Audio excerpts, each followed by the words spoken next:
We made it to October.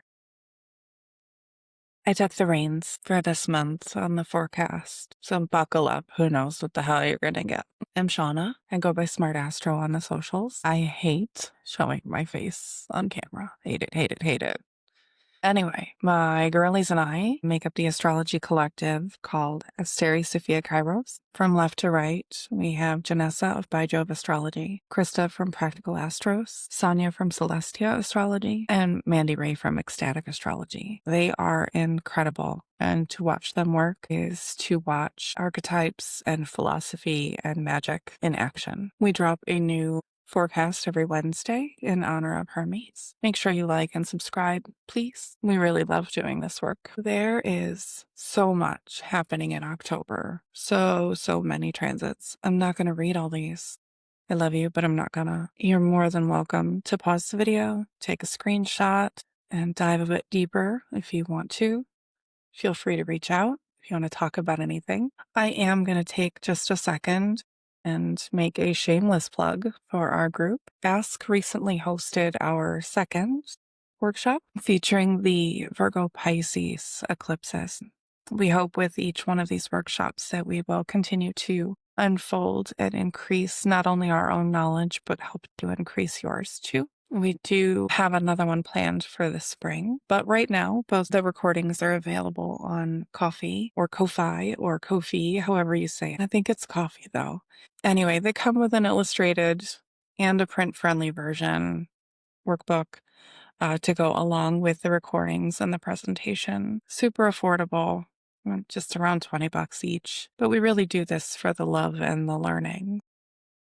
Go ahead and check them out. Each of us have kind of really different offerings. Yeah, we all do astrology readings, but there's so much involved, and we all have kind of chosen a little different path. But we all have readings available. Everyone's information will be in the show notes along with the link to the recordings for the workshops. Okay, let's get into the first week of October. We're going from the 1st to the 7th. Hopefully everyone is breathing a little bit easier after the eclipses and eclipse season is done. Our sun is in Libra. Are you feeling like you have to do things right now, like you have to be more agreeable, or I don't know. Me too. But we'll get through it, probably. It's kind of fun. October begins on a Wednesday this week, We see you, Hermes. But yeah, this first week is like all about our boy. Mercury is on the move. We're kicking it off with a square from Jupiter on the 1st. I really kind of love when these two planets have contact. They're such opposites in a lot of ways. But even literally, if you look at the zodiacal wheel, right? Yeah, you've got Pisces opposing Virgo, and you've got Sag opposing Gemini. Gemini and Virgo being the domiciles of Mercury, and Sag and Pisces being the domiciles of Jupiter. But these axes, like you can find, hopefully you find some balance between the big idea and the fine details, Or this is where imbalance lives too, depending on the placements. But with Jupiter still in exaltation and the contact being a square, the square causing tension, right, for better or worse, could we be looking at foregoing the little things for the sake of how it looks to others? With that Libra influence, we probably could. Could we also see like some spicy banter with a crush or something? Maybe some overconfidence? Or one of my favorite phrases, analysis paralysis. But Libra is so much more than just a social sign. I mean, connection is a very human need, a Venusian one at that. So I wonder, maybe is there going to be a little more gossip, good or bad? Makes sense with Mercury and Libra. Especially being unable to see a fallen Venus in Virgo. But they do have mutual reception. Venus is in Mercury's sign and Mercury's in Venus' sign. So they're kind of allies, even though they can't see each other, Not long after October 6th, Mercury is going to move into Scorpio. And this feels like the kickoff to spooky season. We get a little Mars flavor with this. That also means we lose some of those Venusian qualities that we find in Libra. So where we might have had friendly banter, maybe we have more direct communication. It's not always bad. Clear instructions help lead to clear results. I added these photos here because I like thinking of examples that are very witnessable, that you can really see. And I was thinking about what kinds of things we might recognize when Mercury moves into Scorpio. And I was thinking about different kinds of music. And so for me, like Nora Jones has an exalted Venus in Pisces. So we have the Jupiter flavor, we have the Mercury flavor, we have Venusian flavor. She's so Venusian. And anyway, her songs are so low and slow and romantic. And even when they might have a biting quality, they're still gushy, all about connection. So I was thinking about the song called Come Away With Me.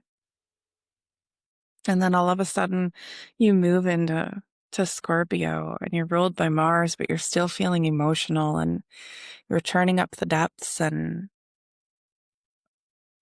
one of my favorite songs from them actually is called Uprising. So if you haven't heard of it, like it's good, but it's real high intensity. The lyrics don't, like, the singing isn't super fast, but it's strong lyrics, strong beat, very intense song. And I feel like that's just such a good visible, like tangible example of what can happen when Mercury moves in from Libra into Scorpio.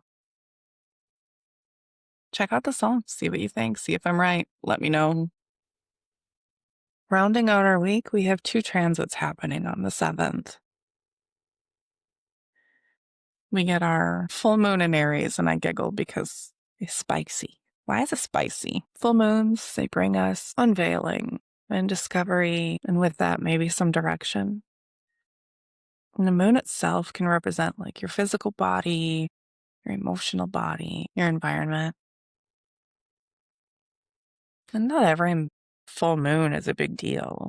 But if you have Aries on an angle, so first, 10th, 7th, or 4th, you're going to notice it. It's going to be more noticeable and you're going to be able to feel it a bit more.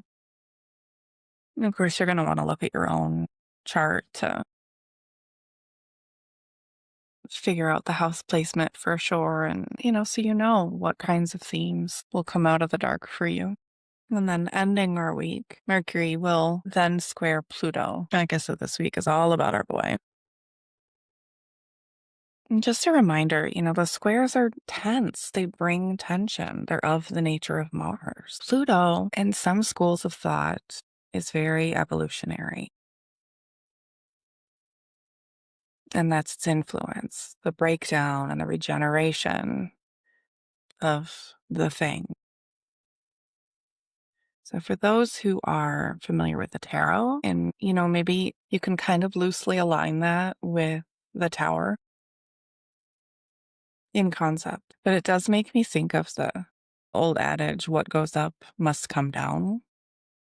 Those are probably sung lyrics at some point too, but I can't remember its origin. But when we have a connection between Mercury and Pluto, we can see mental passion, fixation even, a leaning toward the macabre, which can be healing and fun, like literally just plain fun. We're in October.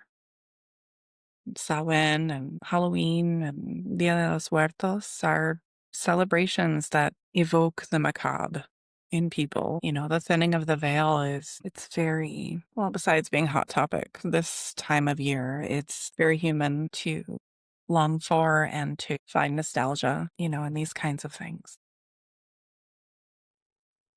I think we might see some aggressive archetypes, exaggerated storylines, and the denial of those things as well. I am hopeful though, because it is the closing square, which means it's the last time they have this tense aspect before they conjoin again. So with that, I hope it signals some clarity and some realizations, both on the individual level and the larger community. We could certainly use some breakdown and rebuilding right now. So that's the 7th. And really, that rounds out our week. Short and sweet this time. I listed all of our websites here at the bottom. Currently, I don't have one, but you can email me if you're interested in a reading or conversation about astrology. I'm open to tutoring and things too. But all of these ladies are absolutely incredible and have the coolest readings you could think of. But yeah, hit them up. They're amazing and magical souls. So anyway, we will see you again next week where we'll cover a few more transits and yeah, take it easy.